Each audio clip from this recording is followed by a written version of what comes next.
Connie Whitman, your host, and you're listening to Enlightenment of Change on webtalkradio.net. As always, thank you so much for joining us today. My motivational quote today is actually a proverb, and it says, "Just when the caterpillar thought the world was ending, he turned into a butterfly." How many self-help books have you read or perhaps are currently reading? And do they work? Were you able to implement the ideas shared in these books and create the change that you were probably seeking before you opened the cover of the book? So if the information is so easily available to us today, and we all are so well read, why is our world so messed up? And you know what I'm talking about. Well, today my guest is Katherine Jegede. I hope I said that right. And we are going to discuss her new book called Infinite Possibilities: How to Use the Ideas of Neville Goddard to Create the Life You Want. Now, Kate says that this is neither a run-of-the-mill modern self-help book nor an attempt to make the world a better or lovelier place. Nor an attempt to make the world a better or lovelier place. Instead, it puts into the hands of the reader the ability to make life exactly what they want it to be by revealing the substance and purpose of life. Isn't that a beautiful thing? Now, with this book, the reader will be able to eliminate the delusions that keep human beings powerless. Now, Kate is a British television presenter and author with a background in science, which is extremely interesting. She was first introduced to metaphysics as a teenager by her mom, a former yoga teacher and education specialist, and she developed a penetrating and enduring fondness for the self-empowerment teachers of Neville Goddard, which we'll discuss today. After postgraduate research at Oxford, Kate moved to Switzerland to work at the World Health Organization, where she developed educational resources for rural communities in sub-Saharan Africa. In addition to all of her academic science career, which is lengthy, Kate has worked with the BBC Science Unit and BBC Radio Oxford, and she served as news editor of the International Journal of African Health Africa Health, for whom she assisted in the establishment of a learning resource and study center at one of Nigeria's forefront teaching hospitals. She's been published in the internationally acclaimed science journal Nature, and Kate has also presented two science series aimed at young adults for Channel 4 in the UK, earning her a BAFTA nomination. Kate, thank you so much for being on. And again, I know I just had to give all of your credentials because they were so beautiful, and I didn't want to diminish who you are. So I thought it was important for the listeners to kind of get a vibe of your just extensive background and your wealth of knowledge that you bring here, with us today. So thank you for being on the show. Oh, I'm so excited, Connie. Thank you for having me. True pleasure. So let's jump in. What inspired you to write this book, first of all?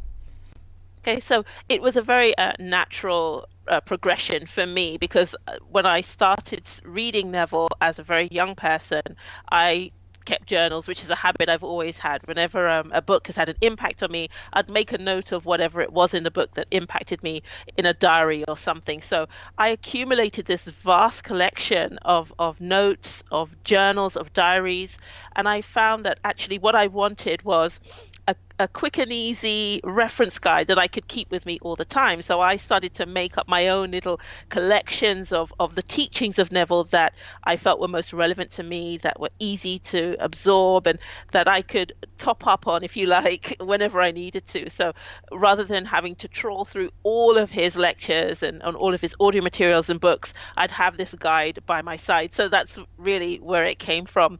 When I put it together, it really turned into a book which was really interesting, and I showed it to someone and to get an idea of what they thought, and I received the confirmation that yes, this is a book that's going to be important, particularly to the New Thought community and beyond.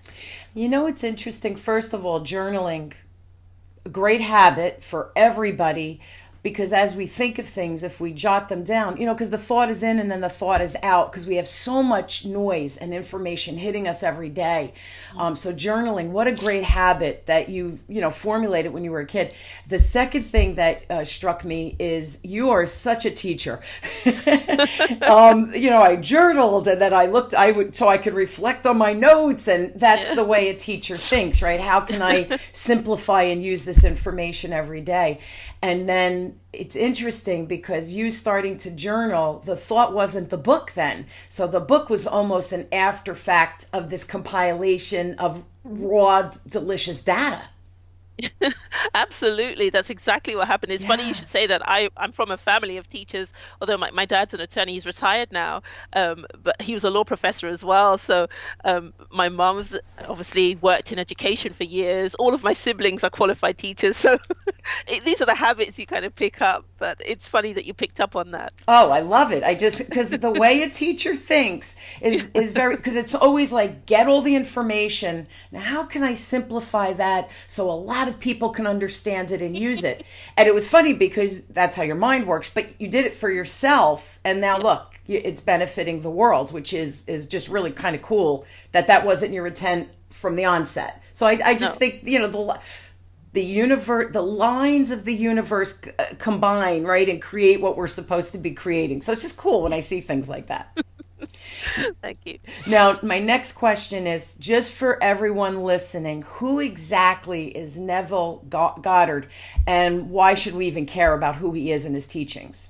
Okay, so Neville Goddard for me is a gift to humanity. He's just this amazing person. So he was born into an English family. He's English by heritage, Scottish and Irish, but was born on the island of Barbados in 1905. And I know sometimes people get jumpy when they hear about Europeans being born in the Caribbean, but they weren't this colonial family that went there to dominate, right? They were very much a modest family and part of the community, really beloved by everybody in Barbados. And they actually did tremendous work as a family. They brought great industry to the island and gave jobs to thousands of people. So that really shouldn't be overlooked. But Neville himself was a bit of a maverick in his family. As a teenager, he left the island and traveled to New York to pursue a career as a dancer and an actor on stage. But he was there during the Depression, and he often said that if people didn't have money to eat, they certainly didn't have money to come and watch someone dance. And so his life took a slightly different track. He was introduced later on in his early 20s, I believe, to an Ethiopian rabbi by the name of Abdullah, who had a spiritual awakening or spiritual awareness that Neville was going to come to him. In fact, when Neville met Abdullah for the first time, Abdullah said, "You're 6 months late." And Neville himself said that he was reticent about meeting Abdullah because a Catholic friend told him about it. And he didn't trust this guy's judgment. He thought, all right, this is somebody who wasted a $2 million inheritance, so I'm not really listening to what he has to say. But when he met Abdullah and he was introduced to the Kabbalah, to Jewish mysticism, to the Bible, but not so much as a religious document, more as an esoterically psychological document, his own ministry was birthed in him. There's so much more to Neville. I could talk about him all day, Connie, but he really is a friend of everybody living. And you find that people have such an intimate relationship with his work. And some people feel such a familiarity with what he says. He really resonates with them. Another thing I want to mention is that Neville said that he was just a messenger. So it was never about him. He never put himself ahead of the message. He said, I've been gifted with this ability to share this information with you and make this about you and to position you as the arbiter and the creator of your own experience. And I think that's one of the reasons I love him. And you know what's interesting? I think that premise of putting us, right, people, the world, ahead of self, it's so needed today with, and Kate, you see it, and I, in England here, Canada, my husband's Canadian, we have family in Canada. The disrespect is everywhere. It's international, like it has no boundaries. So this concept of working from that essence of you before me is really needed. I think from an extreme perspective of just what's going on in our world today. So what a beautiful again. Now think about this. This was the early 1900s, and how relevant, even maybe even more relevant, given the time we're in because of social media and the immediacy of information. Right, everybody has a camera. So bad things that people are doing, I think, is caught even easier, than it was 100 years ago, for sure. So I just love that whole premise of where he was coming from, and it's really from a goodness standpoint, Yes. which is really kind of cool. Now, jump in a little bit. Tell us a little bit about the book that you've written, and what's the core message that you hope the readers will walk away with?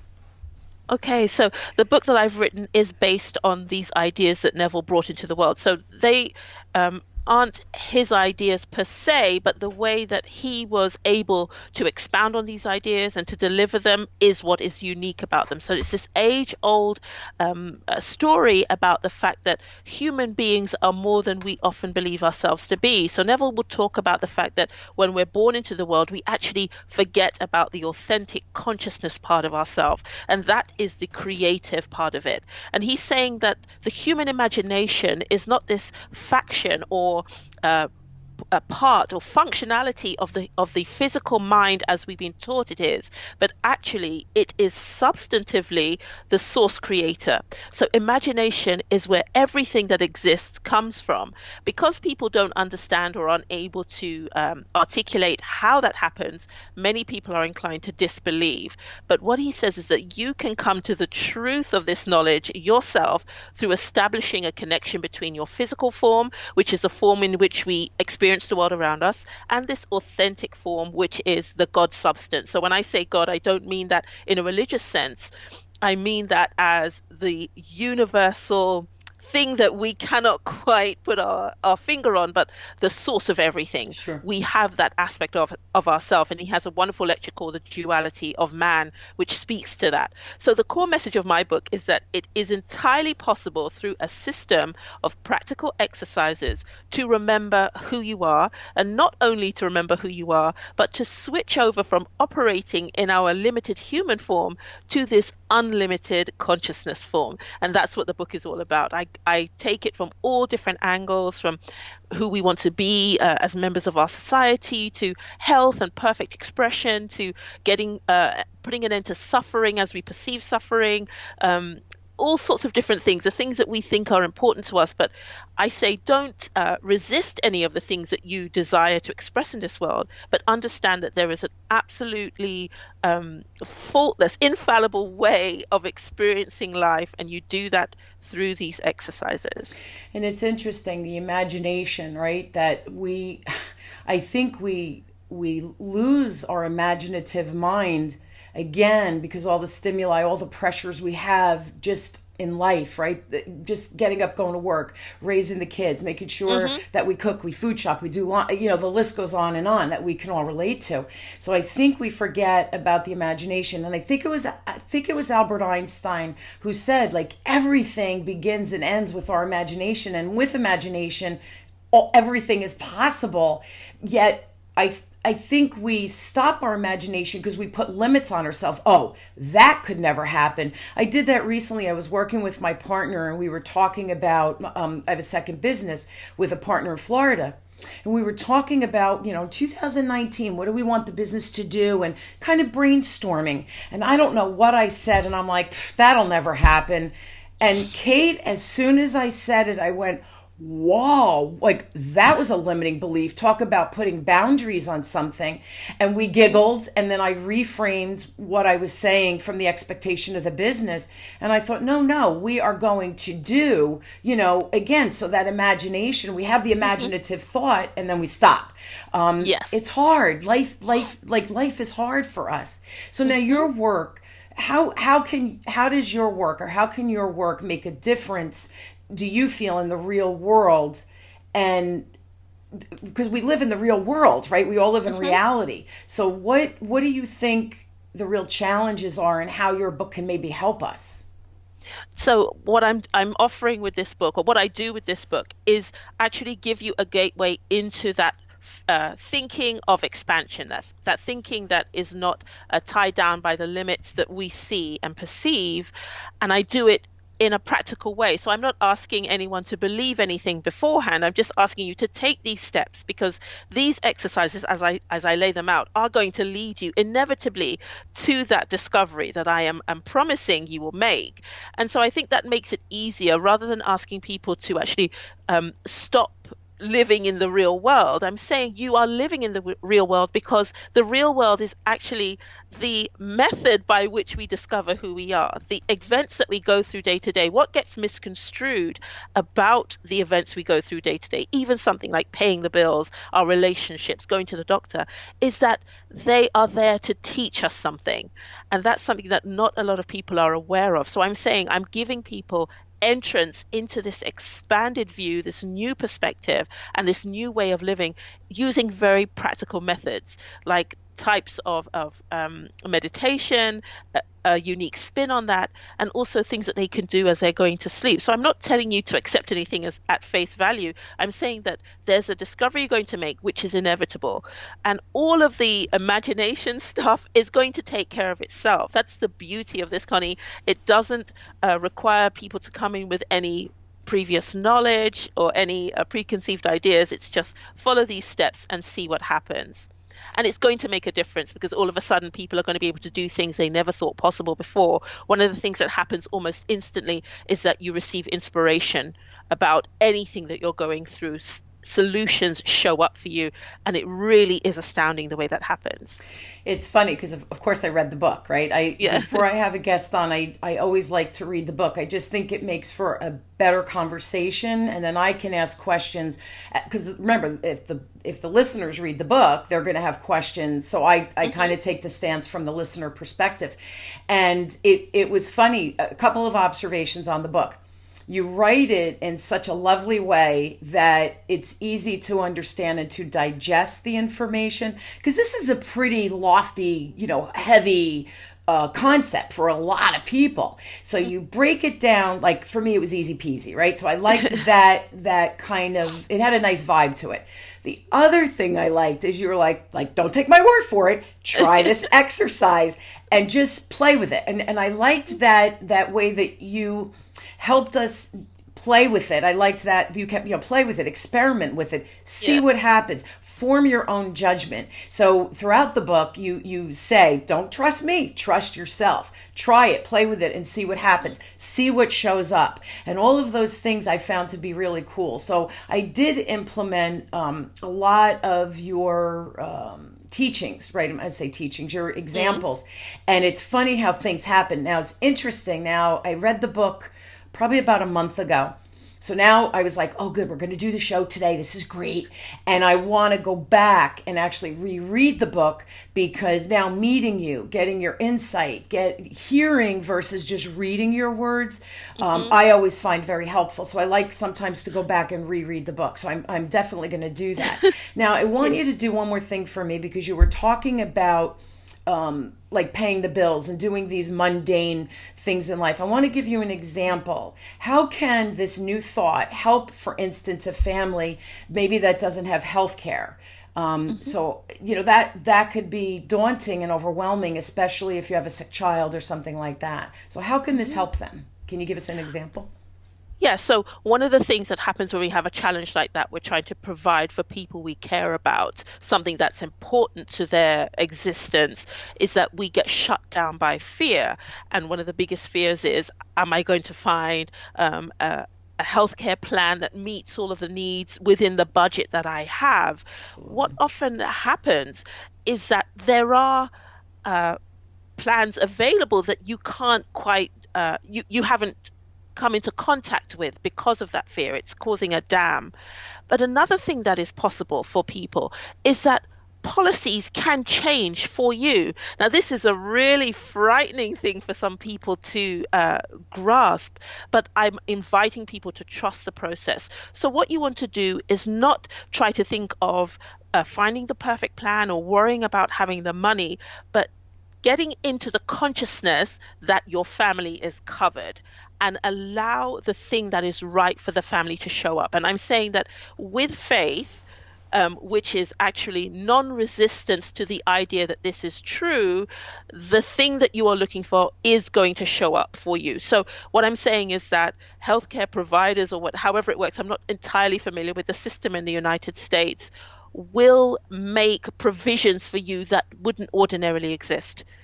This is the kind of thing, or the money for it will show up, a special offer. Whatever needs to happen will happen. The important thing is that you get out of the way of trying to make the thing happen and discipline yourself to accept with absolute certainty that what you need has shown up for you. And this is what we're talking about. It's not that necessarily that something's going to float down from the sky, but suddenly the plan that you need, it meets all of your needs in a way that you didn't realize before, or things that you thought you need, you don't need because your health is what it needs to be.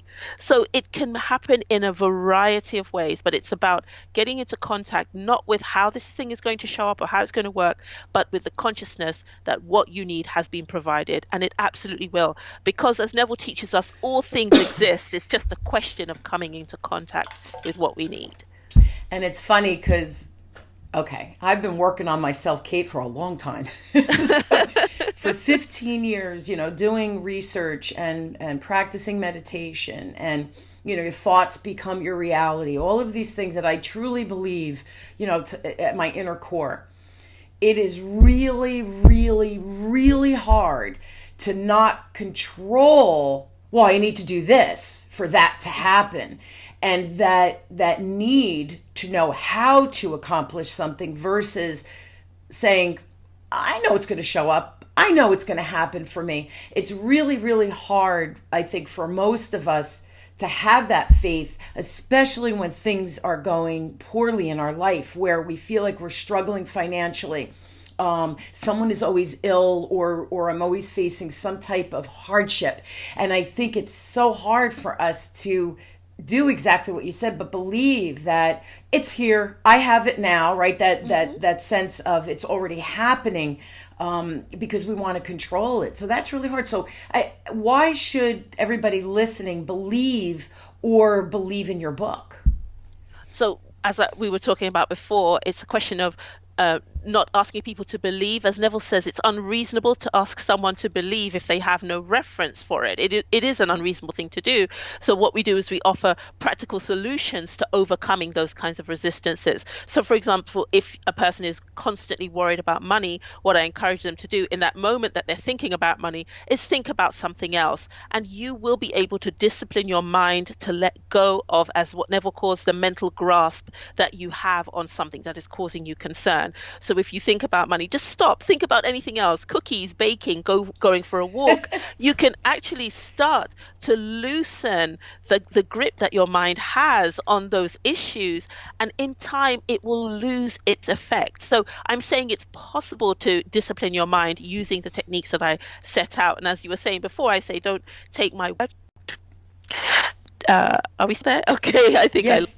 We had a little glitch. We're good. Okay, so what I'm saying is it's going to happen in time. So Neville says a lot of this is simple, but it's not necessarily easy. But the beautiful thing, Connie, is that it is entirely possible. So it does require us to be deterministic about this in our approach. The beautiful thing is that as we are being deterministic about this, and we are determined to see this thing through to a conclusion that satisfies us, we are actually becoming stronger and stronger as creative beings.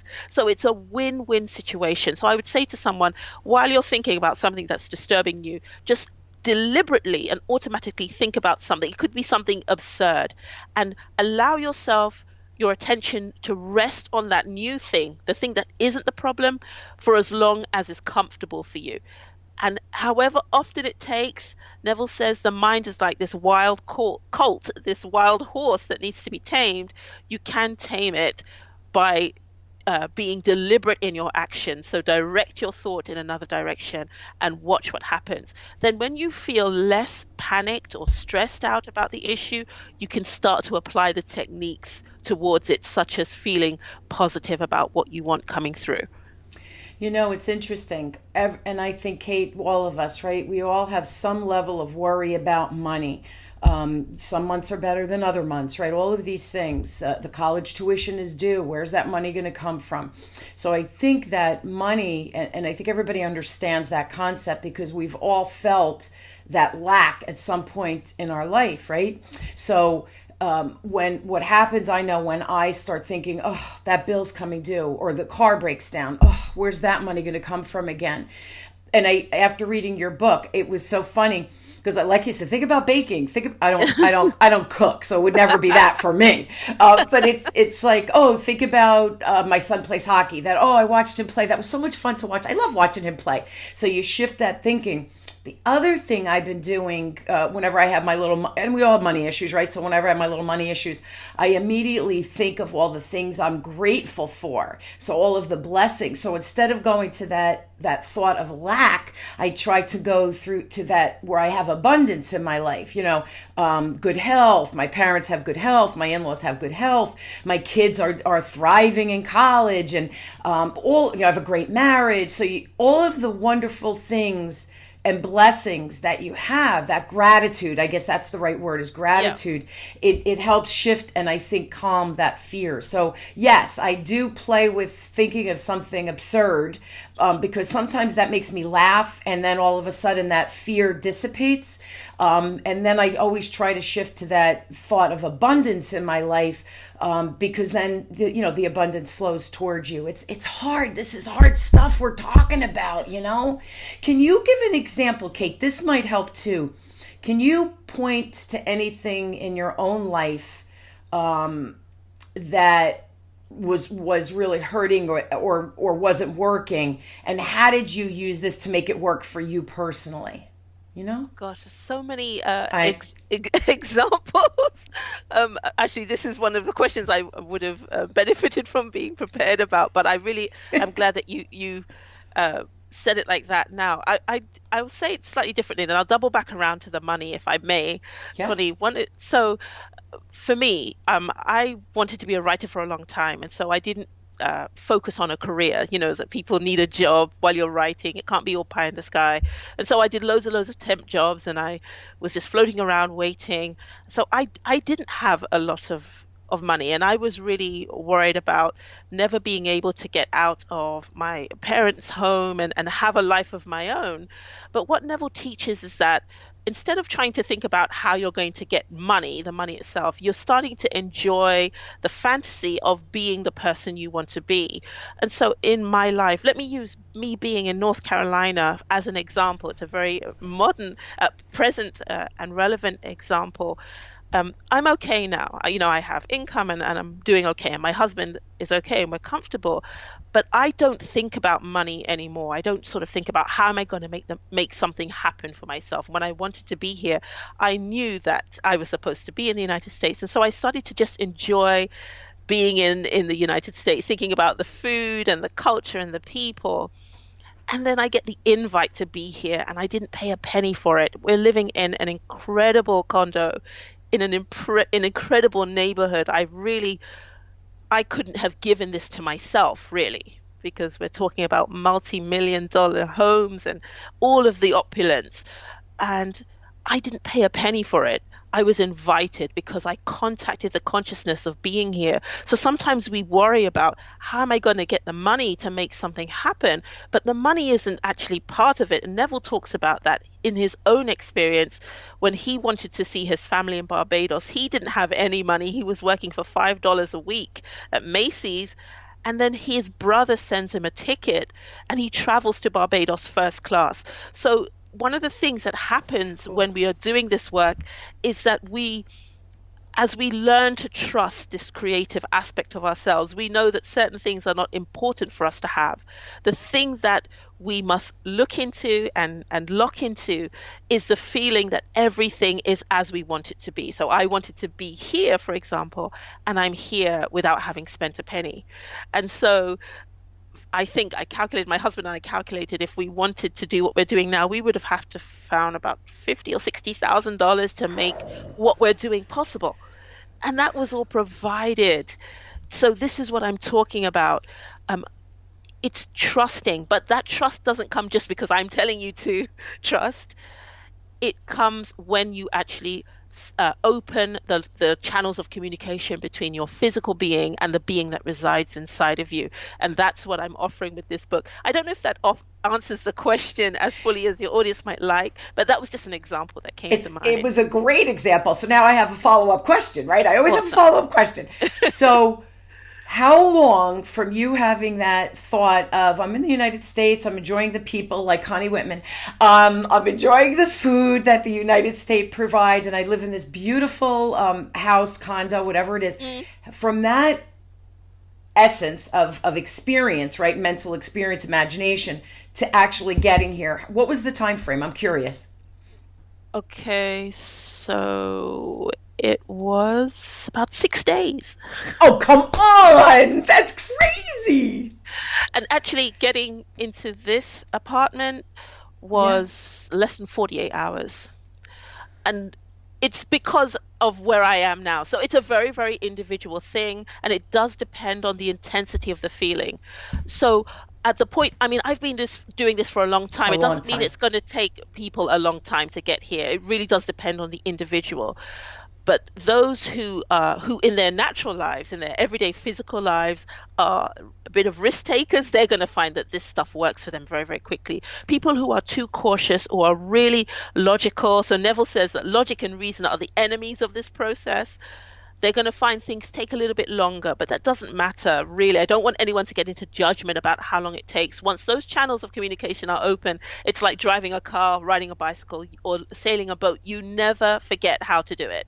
So this is what I'm all about. Through reading this book, people will find shifts happening immediately. They will find that they are starting to have these inspirations that they didn't have before, and they will begin to feel differently about their human experience, in the sense that it, our lives can feel limited, and we can be worried about where the resources to do things are coming from. But actually, if you spend your time in your imagination, just doing, living, being, having, things will fall into place very, very, very quickly. Things happen to me, for me, very quickly.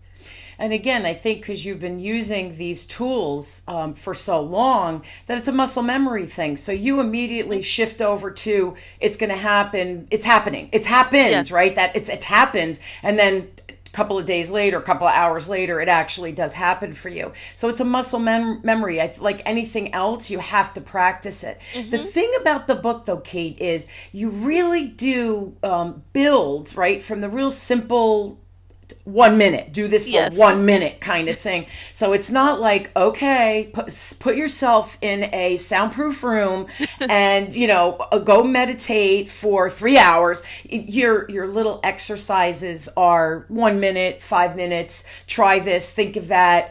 It's nothing complicated.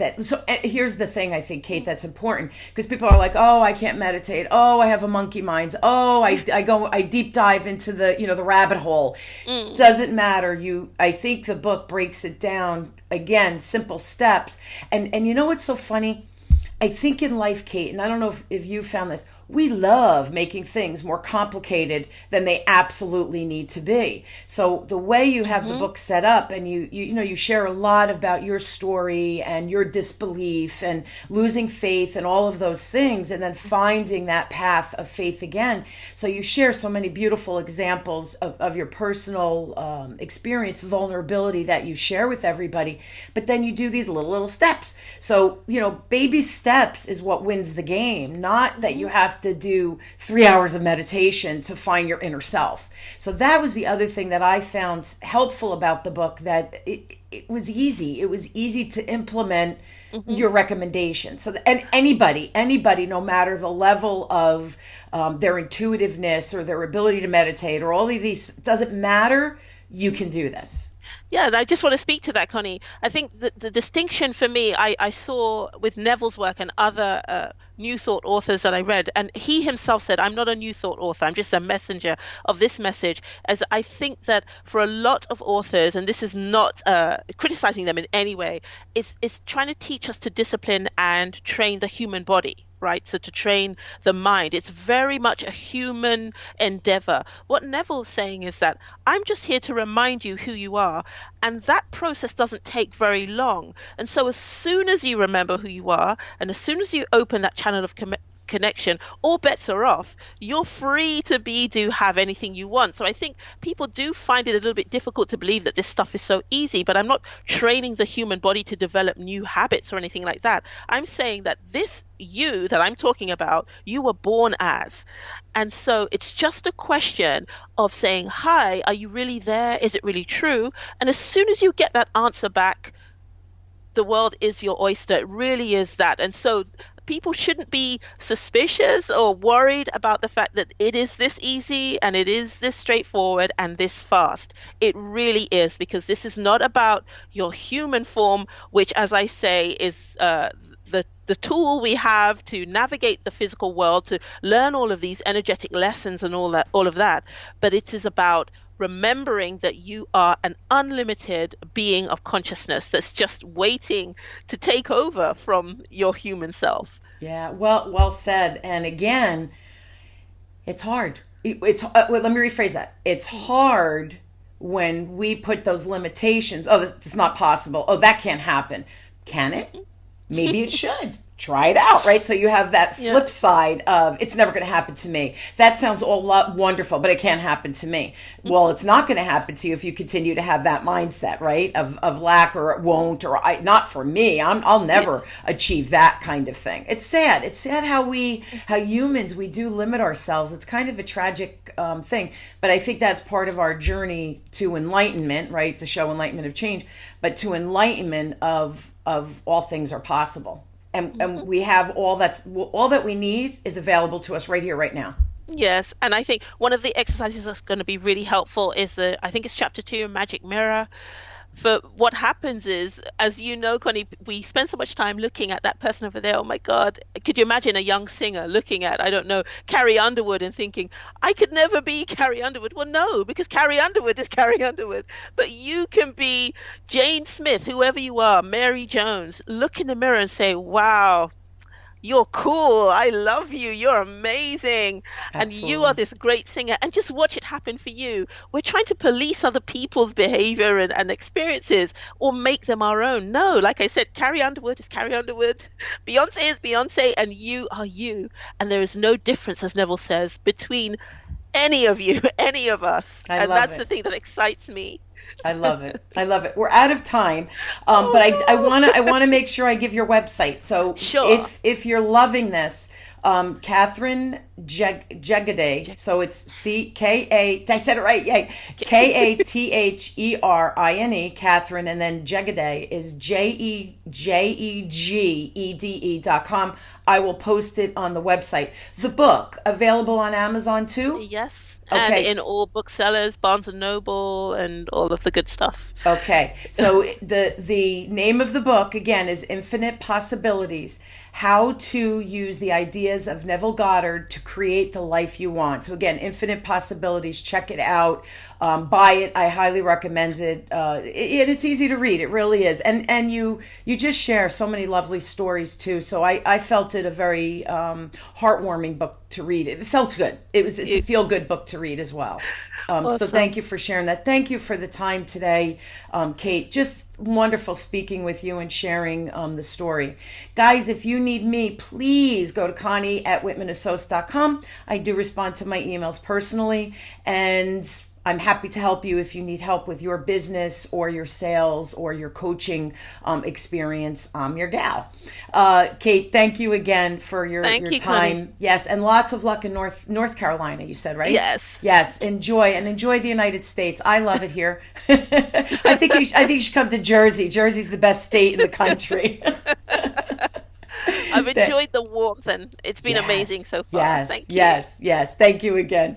I hope you guys will join me weekly as we question, build, and discover together how to grow and challenge ourselves, so we all embrace change and realize that it's probably right at our fingertips. So buy the book. Here's another opportunity for you to change something in your life and actually gain control.